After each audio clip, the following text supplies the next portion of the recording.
Boa tarde. Feliz sábado para você, seja bem-vindo mais uma vez à Nova Semente. Sempre bom ver essa igreja cheia de pessoas buscando aí de alguma maneira ter um encontro com Deus, para a gente conhecer mais da verdade dele. Hoje a gente vai para o último episódio, nosso tema de estudo hoje vai ser o último episódio dessa série que na verdade é a primeira série do ano, basicamente, assim, a grosso modo dizendo. Primeira série de 2018.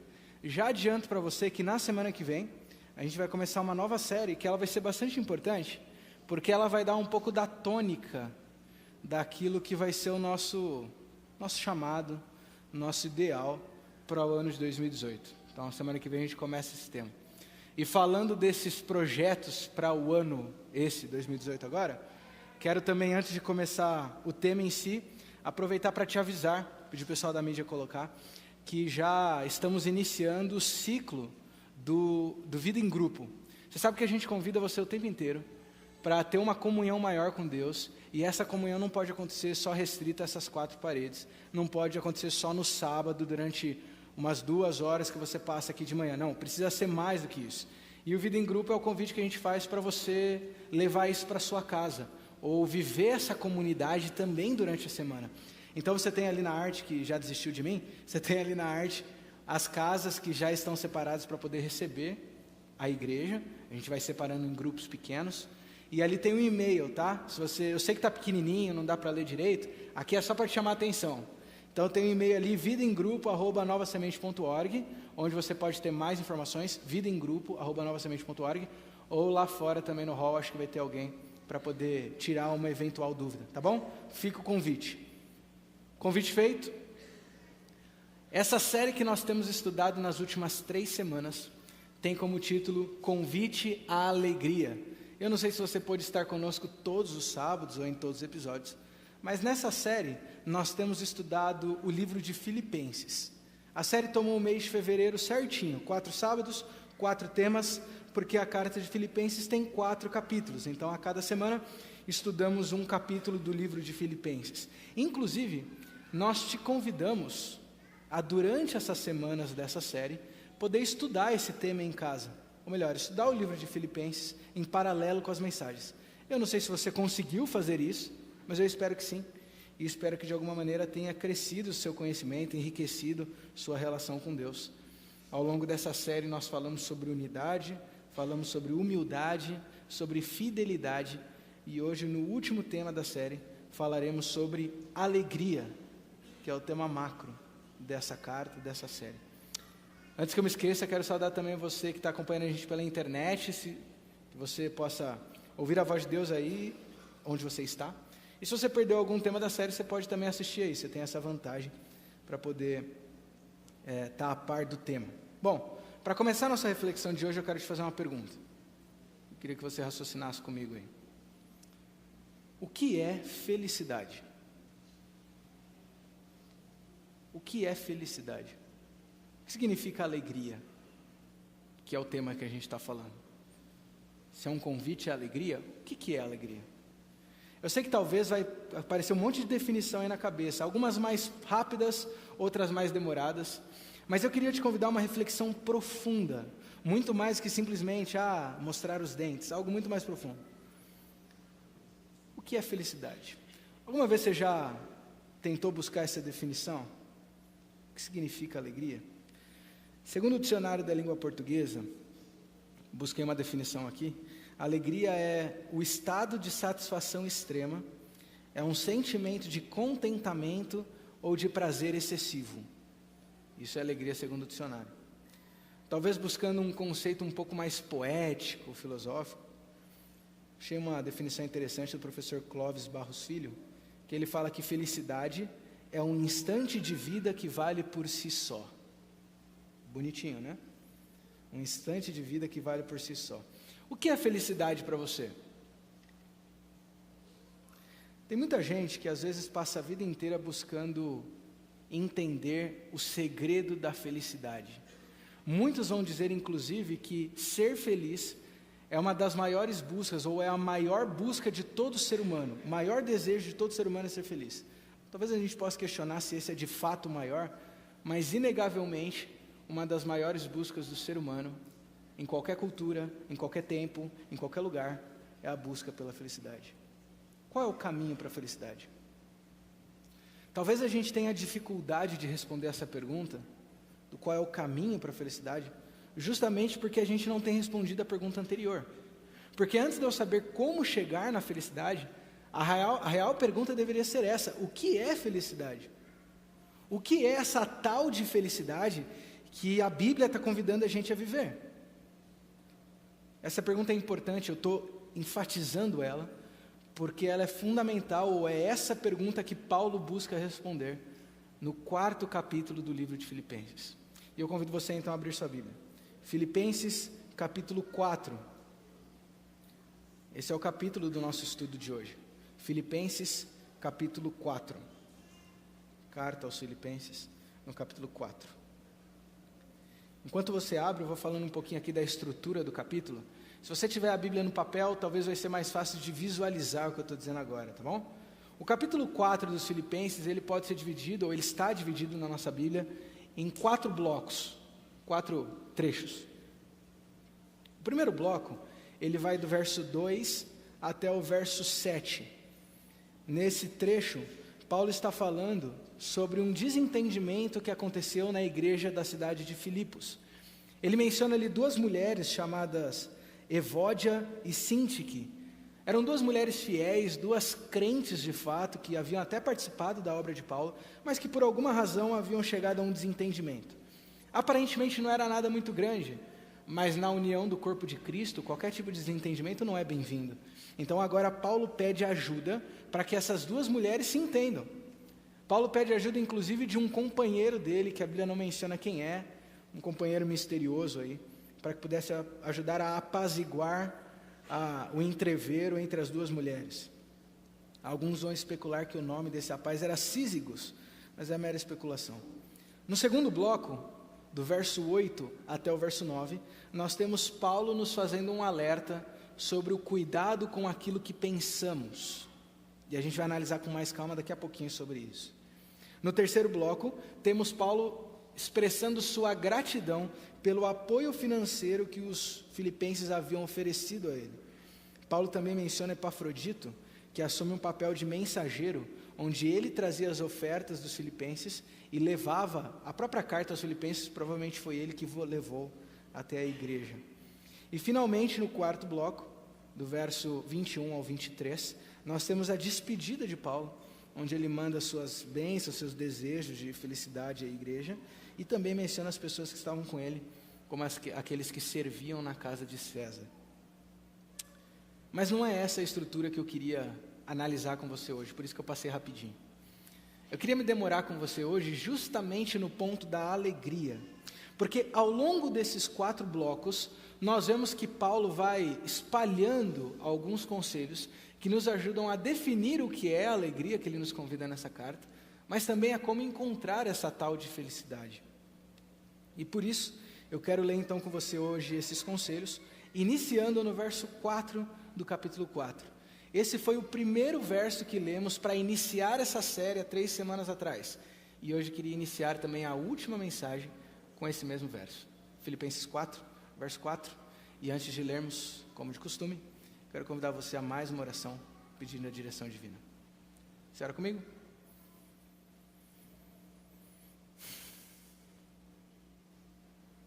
Senhor Jesus, nós te agradecemos por termos esse livro precioso nas nossas mãos, a Bíblia, o livro de Filipenses, onde a gente tem tantos ensinamentos para a nossa vida, Senhor. É um livro tão curtinho, e a gente já está há 4 semanas estudando sobre ele, quanto mais tempo a gente poderia estudar, porque a Tua Palavra é riquíssima, a Tua Palavra tem muita informação que transforma a nossa vida ainda hoje. Por isso, Senhor, com uma palavra tão profunda, tão rica, quem somos nós para entender de verdade o que o Senhor quer nos dizer? Então nós pedimos que nesse momento o Senhor fale conosco. Nós precisamos ouvir diretamente da Tua boca, para entendermos de fato no nosso coração o que o Senhor quer transformar em nós. Ao estudarmos esse convite à alegria, que o Senhor de fato possa nos ajudar a entender o que o Senhor quer que nós mudemos, o que o Senhor quer que nós enfim, aceitemos para poder estar mais perto do Teu plano para a nossa vida. Fala com a gente, Senhor. Que nesse momento, todo som e barulho se cale. Que apenas a Sua presença possa ser sentida aqui. E que o mesmo Espírito Santo que inspirou os profetas a escrever esse livro sagrado, possa agora falar aos nossos ouvidos, e que nós possamos sair daqui transformados pela Tua palavra. Em nome de Jesus nós oramos. Amém. Filipenses 4:4. A gente vai fazer um jogral aqui, tá? Eu vou ler e você termina para mim, tá bom? Só para não ficar sozinho, por isso que eu já estou avisando antes.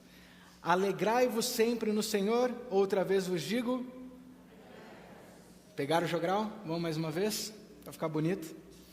Alegrai-vos sempre no Senhor. Outra vez vos digo. Alegrai-vos. Alegrai-vos. Lá no nosso primeiro tema eu mencionei que esse verso era um resumo da carta de Filipenses. Mas nesse nosso contexto de agora, ele também serve como para dar a tônica do que será o capítulo 4. Paulo usa o seu final da carta para mais uma vez enfatizar a necessidade da igreja viver essa alegria. A repetição de Paulo mostra a importância desse tema.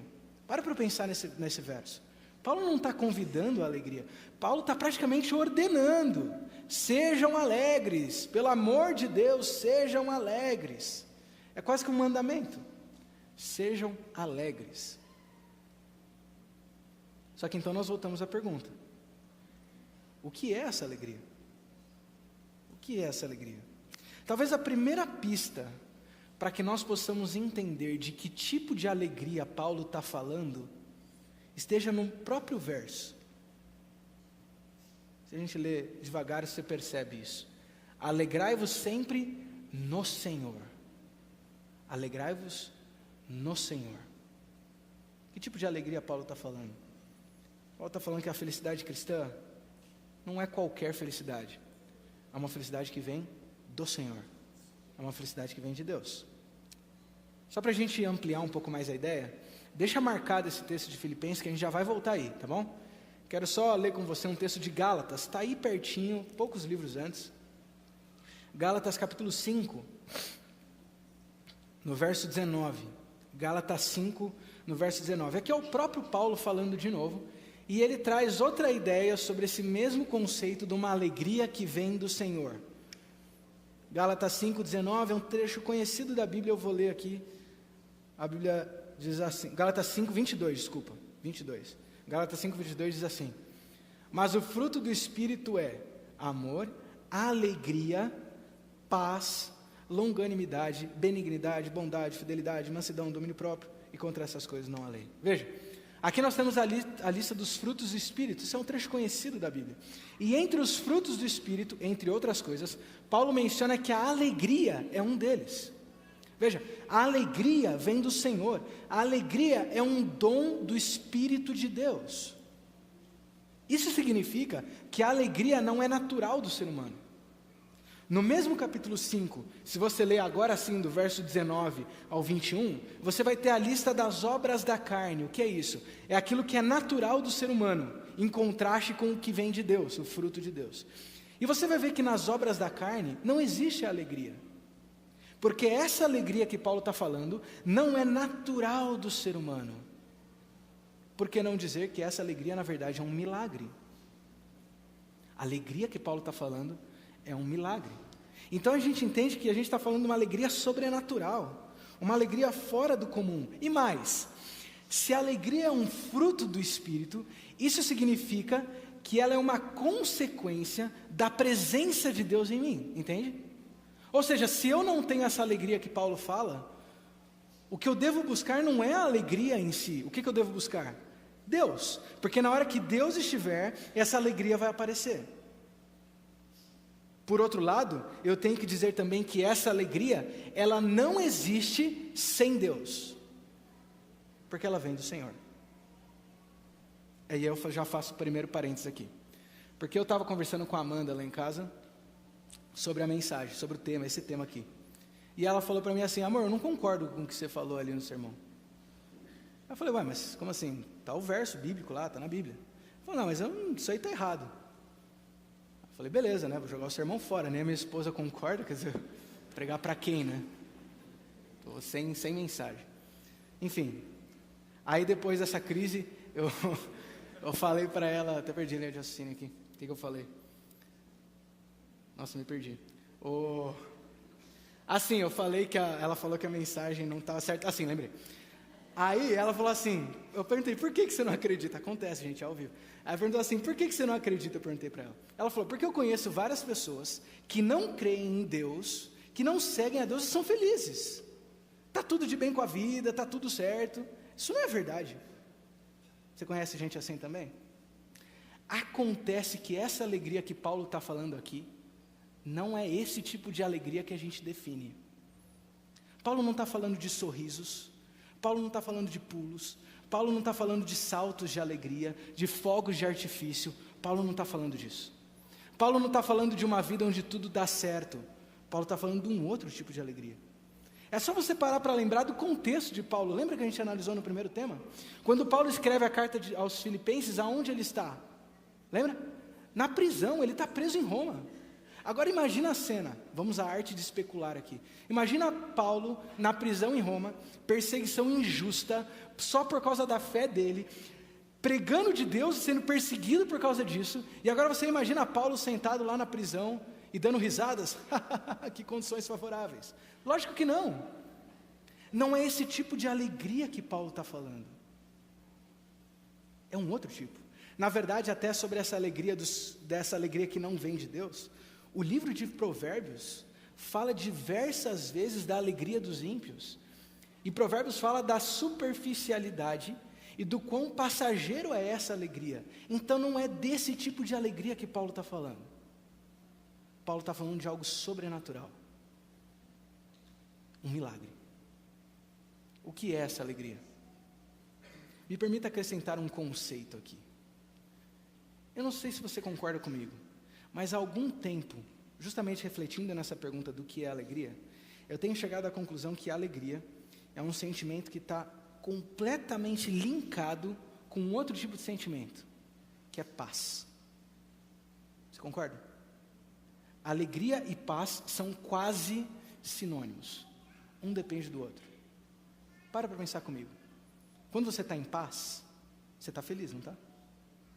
Sua vida está feliz quando está em paz. Por outro lado, quando a sua paz é perturbada, por qualquer razão, sua alegria vai embora na mesma hora. Não é assim? Sabe aquela coisa, está tudo dando certo, você está tranquilo, você está em paz. E de repente vem uma notícia ruim, a felicidade vai embora, porque a paz acabou. Felicidade e paz estão linkados. Um depende do outro. E é curioso, porque aparentemente, em Filipenses 4, Paulo concorda com essa ideia. Nós vamos ler alguns versos, você vai ver, que Paulo ele relaciona essa alegria, que ele fala, alegrai-vos, o resultado dela é experimentar paz, que ele vai chamar de paz de Deus.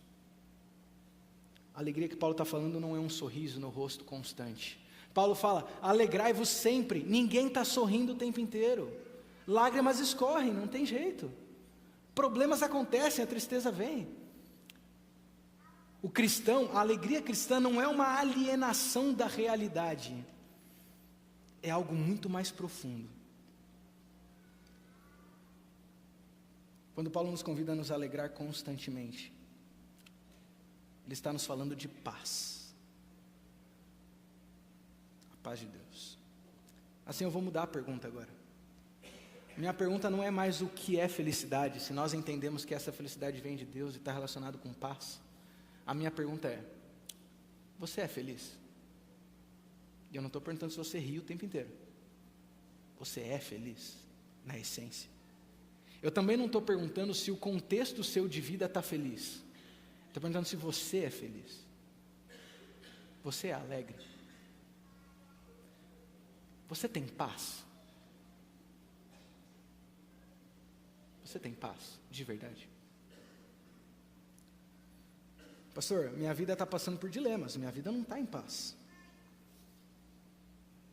Como que eu posso ter uma alegria desconexa necessariamente do contexto que eu estou vivendo? Como que eu posso estar em paz quando o mundo ao redor tende ao caos? que é o que Paulo nos convida a fazer. No meio desses conselhos do capítulo 4, pescamos aqui pelo menos 2 áreas que Paulo fala que nós precisamos nos atentar para poder viver um pouco mais dessa paz que vem de Deus. Se você está nesse dilema e não tem vivido essa paz, essa alegria, 2 áreas que Paulo nos aconselha a cuidar. Primeiro, o pensamento. Paulo nos convida a cuidar do pensamento.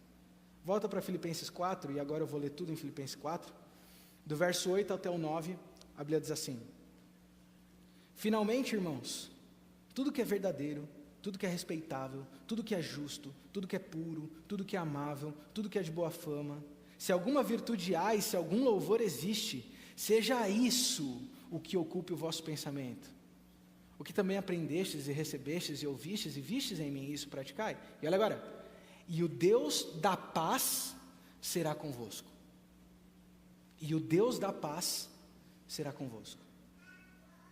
O primeiro segredo para nós vivermos a felicidade que Paulo está nos convidando aqui em Filipenses é justamente cuidar com aquilo que ocupa a nossa mente. E faz sentido, para pensar, se a alegria é um fruto do Espírito, ou seja, uma consequência da presença do Espírito, não é possível eu obtê-lo, ou eu viver essa alegria, sem que ele ocupe o meu coração ou a minha mente.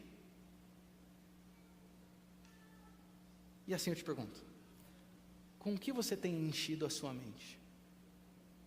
O que tem ocupado os seus pensamentos? O que você tem colocado na sala de controles do teu coração, tua mente? Talvez a princípio, ao falar disso, soe um pouco infantil esse tema. Cuidado com o que você pensa.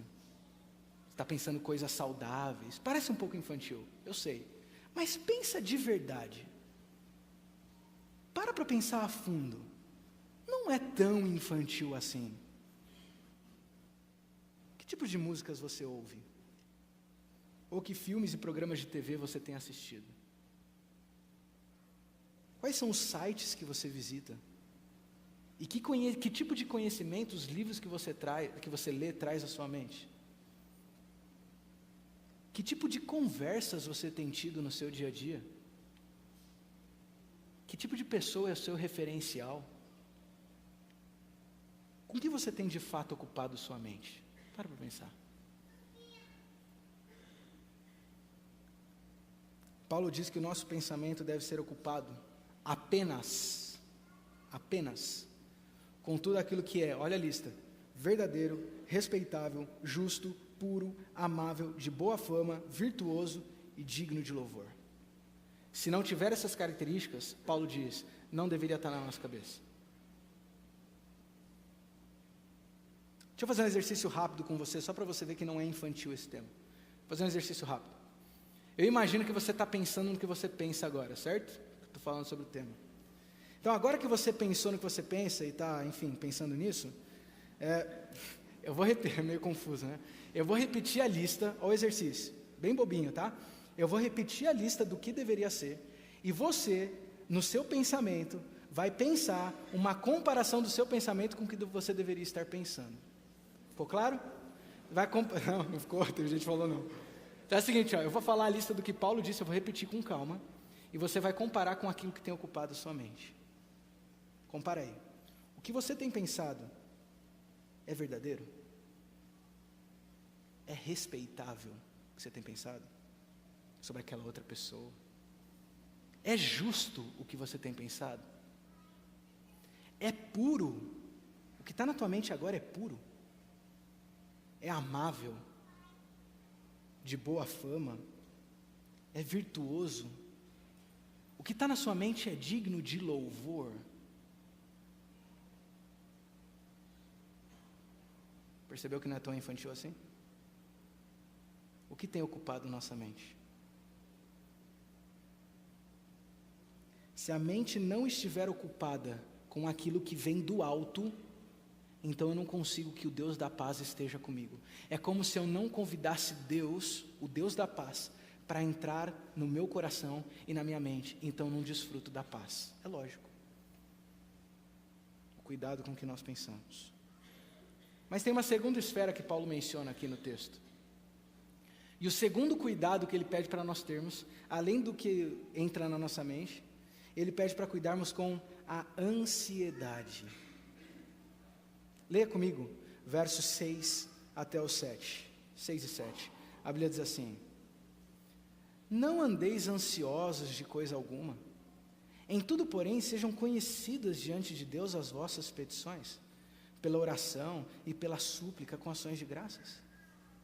E a paz de Deus, que excede todo o entendimento, guardará o vosso coração e a vossa mente em Cristo Jesus.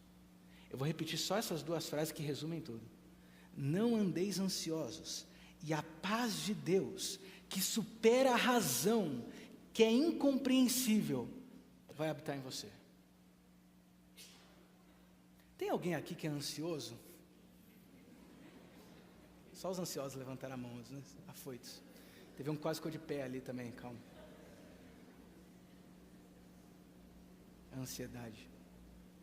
Alguns vão dizer que a ansiedade é um dos maus, confundi agora, um dos males do século, uma das doenças mais comuns. Ansiedade.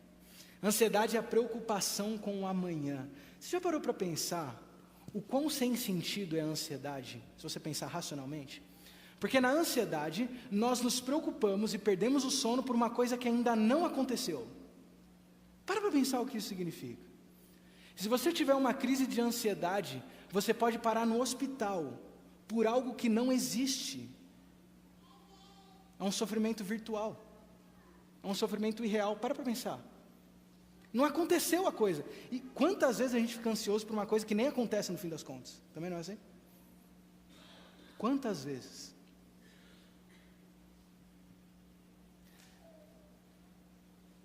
A ansiedade, ela está relacionada com a convicção ou com o fato de que nós não temos controle da nossa própria vida e do mundo que a cerca. A ansiedade está relacionada com isso. Na linha do tempo, só existe um único momento que nós podemos controlar: o agora. Por que então nós nos preocupamos com aquilo que não está em nosso controle? Por quê? Por que estamos ansiosos? Agora, para pensar nessa frase de Paulo: não andeis ansiosos. Já ouviu isso em algum lugar? Já ouviu isso em outro texto? Quem fala isso? Não andeis ansiosos. Quem fala? Jesus fala isso. Paulo só repete as palavras de Jesus, o ensinamento tão conhecido de Cristo. Mateus capítulo 6, verso 25 a 34, lembra o que ele fala? Não andeis ansiosos pela vossa vida, quanto ao que haveis de comer ou beber, nem pelo vosso corpo, quanto ao que haveis de vestir. Observem as aves do céu, observem como crescem os lírios do campo. E ele conclui: não vos inquieteis com o dia do amanhã, pois o amanhã trará os seus cuidados. Basta a cada dia o seu próprio mal. Jesus já falava isso, e a gente continua sofrendo com isso. Não andeis ansiosos. Calma, confia. Veja, se ansiedade tem que ver com o controle das coisas, a necessidade de controlar tudo que vai acontecer, quando eu ando ansioso, logo, eu não estou entregando o controle da minha vida nas mãos de Deus. Concorda? Porque eu quero ter o controle, eu não consigo entregar para Deus. E é por isso que a ansiedade é completamente oposta à paz de Deus. Porque eu não entrego nas mãos de Deus. Como que eu vou desfrutar a paz que vem dele? Não andeis ansiosos. Deixa eu fazer um outro parênteses aqui. A gente está terminando já. E eu queria abrir meu coração para você. Faz tempo que eu não compartilho uma coisa assim, história minha. Eu queria abrir o coração para você aqui. Como começou seu ano de 2018? Começou bem? Pode responder. Começou bem, não? Bem, melhor? Melhor do que o outro? Como é que estão suas metas que você sonhou para esse ano? Está diferente esse ciclo, porque a gente sempre espera mudança no novo, que o ano novo seja diferente e tal. Está diferente esse ano do ano passado? Sim ou não? Para você? Eu vou dizer para você que meu ano começou completamente diferente do ano passado. Mas isso não é bom, porque começou muito ruim esse ano. Estava bom ano passado. Descobri isso. Começou dando tudo errado. tudo errado. Eu e a Amanda, a gente tirou férias no fim de janeiro. Geralmente o ano começa para a gente de verdade quando a gente retoma as atividades para o ciclo novo, né? Então o ano de fato começou para mim na primeira semana de fevereiro, que foi quando a gente retornou. E olha, às vezes eu penso se deveria ter voltado mesmo, porque a coisa começou dando mal. Começou errado, tudo errado, tudo errado. Quase comecei a bater na madeira, olha só. Brincando. Tudo errado.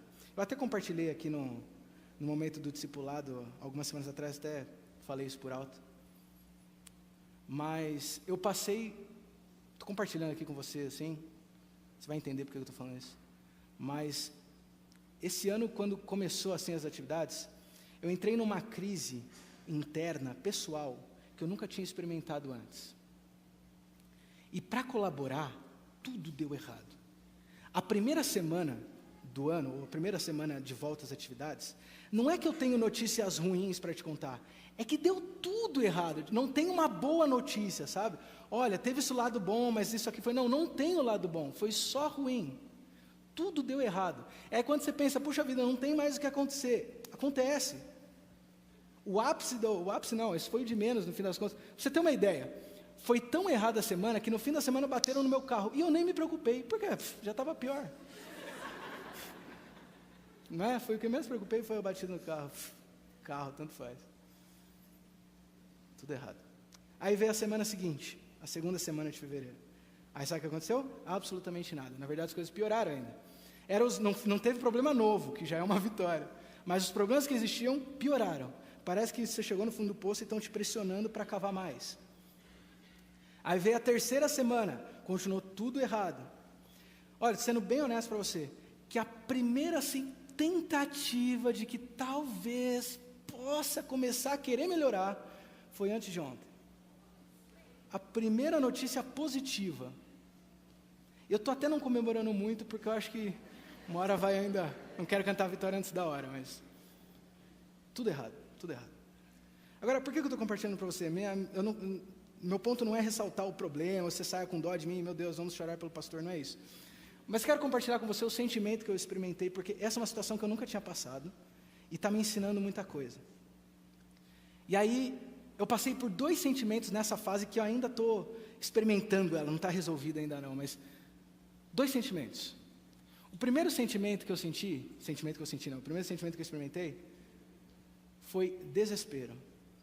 Eu tive uma crise de ansiedade, eu estou compartilhando com você aqui, eu ia dizer para você não espalhar, mas enfim, está na internet. Mas eu tive uma crise de ansiedade que eu nunca tive na minha vida, crise de ansiedade, a ponto de eu realmente, enfim, estava mal, crise de ansiedade. Descobri isso depois que era ansiedade, que eu nunca tinha experimentado. Preocupado com o futuro, com os planos, a vontade de Deus para a minha vida, aquela coisa que eu sei que vocês passam constantemente. Uma crise de ansiedade. E o sentimento que eu tinha era desespero completo, eu não sabia o que fazer, a não ser, enfim, esperar o tempo passar.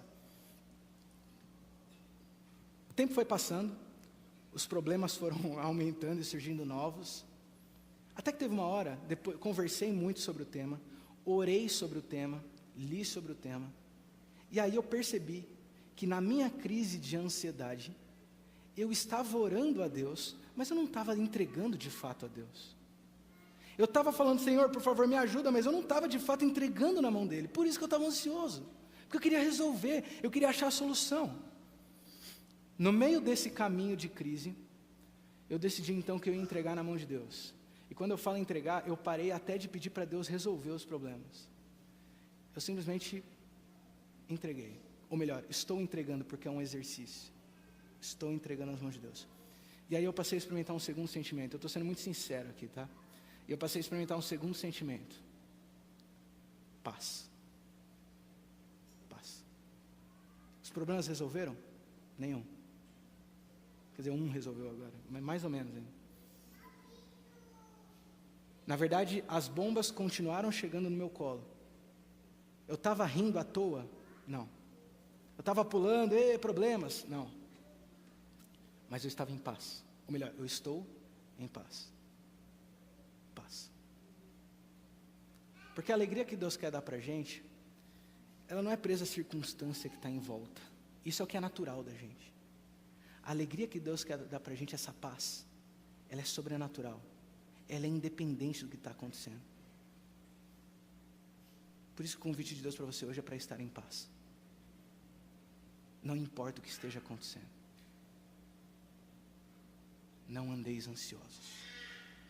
Confia, entrega, fique em paz.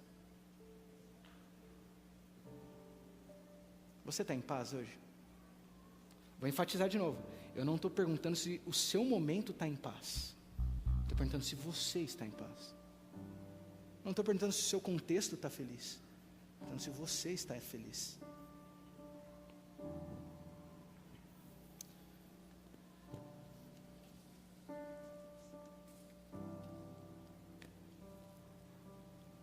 Paulo diz, não ande ansioso, entrega tudo nas mãos de Deus. Dê as suas súplicas para Deus. Ore com ações de graças. Você está ansioso? Ora, simples assim. Ora. Pastor, o problema vai resolver se eu orar? Não, mas você vai ficar em paz, isso eu garanto. Deus nunca te prometeu uma vida sem problemas. Deus nunca te prometeu uma vida sem aflições, pelo contrário, Ele te prometeu ajudar a enfrentar a provação. E meu tempo estourou, mas aqui a gente chega nesse último verso que eu quero mencionar para você, peço a paciência. Porque no verso 11 ao 13, Paulo faz uma análise interessante e cita um verso extremamente conhecido da Bíblia. Você nem precisa ler aqui, está escrito assim, tudo posso naquele que me fortalece. E geralmente a gente usa esse verso com um sentido de empoderamento. Crê em Deus que você vai ter a vitória, crê em Deus que com Ele você pode todas as coisas. Mas não é isso que Paulo está falando. Esse verso, tudo posso naquele que me fortalece, lê depois os versos que vem antes, do 10 até esse trecho. Você vai ver que Paulo não está descrevendo um contexto de vitória, Paulo está descrevendo um contexto de derrota. E o tudo posso naquele que me fortalece, não é para estar tudo bem, é para suportar o tudo mal. Tudo posso suportar naquele que me fortalece, ainda que eu não vença. É exatamente o oposto. Paulo está falando, eu passei fome, eu estou na miséria, eu não sei o que vai acontecer comigo, eu estou preso, mas tudo posso naquele que me fortalece.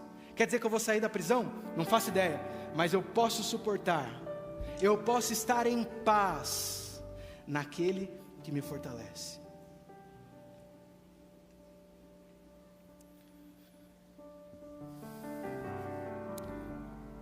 Por isso que o segredo para a felicidade é aquele que me fortalece. Assim, ainda que hoje você esteja passando fome, alegre-se naquele que te fortalece. Ainda que o seu amanhã e o seu futuro seja completamente incerto, alegre-se naquele que te fortalece. Ainda que você está em crise financeira e o emprego não aparece, você não vê mais perspectiva, alegre-se naquele que te fortalece.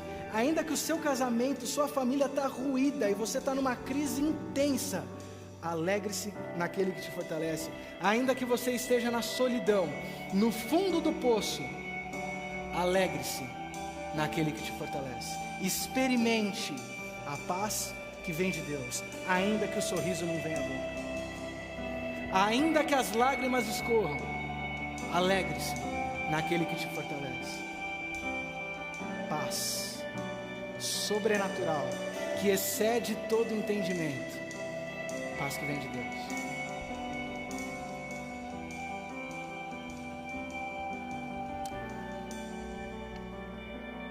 Hoje o convite é para que você esteja alegre, que você viva a felicidade. Convite de Deus para você experimentar essa paz. Nós vamos terminar cantando a música. E olha que legal o que a letra da música diz. E eu queria que você cantasse isso do fundo do seu coração. Porque a letra diz assim, ó: se paz a mais doce me deres gozar, ou se dor a mais forte sofrer, ó seja o que for, tu me fazes saber que feliz com Jesus eu hei de estar. Vamos cantar.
Senhor Jesus, obrigado porque em Ti nós podemos experimentar algo que excede todo entendimento. Podemos experimentar algo sobrenatural, um fruto da Tua presença na Tua vida, na nossa vida, perdão, que é a alegria, Senhor, a felicidade, a paz. Obrigado porque, Senhor, a gente vive num mundo tão estragado, com tanta coisa que dá errado, tanta coisa que foge do que o Senhor tinha planejado. Meu Deus, obrigado porque nós podemos em Ti experimentar uma paz que não nos liberta da prisão, mas nos dá força para suportar a prisão. Obrigado que o Senhor nos dá uma paz que pode persistir mesmo em meio à guerra, Senhor. Obrigado que o Senhor nos dá uma alegria que não depende de sorrisos e risadas. Obrigado porque a felicidade que o Senhor nos dá, ela prevalece mesmo quando as lágrimas escorrem. Obrigado porque mesmo sem conhecermos o amanhã e sem termos controle nem mesmo da nossa vida, nós podemos confiar no Deus que tem controle de toda a história. Nos ajuda a entregar tudo em Tuas mãos, seja na paz mais doce, seja na dor que nós sofremos, seja o que for, apenas nos deixe saber que feliz com o Senhor nós sempre seremos. Em nome de Jesus nós oramos. Amém. Deus te abençoe, que você tenha uma semana de paz.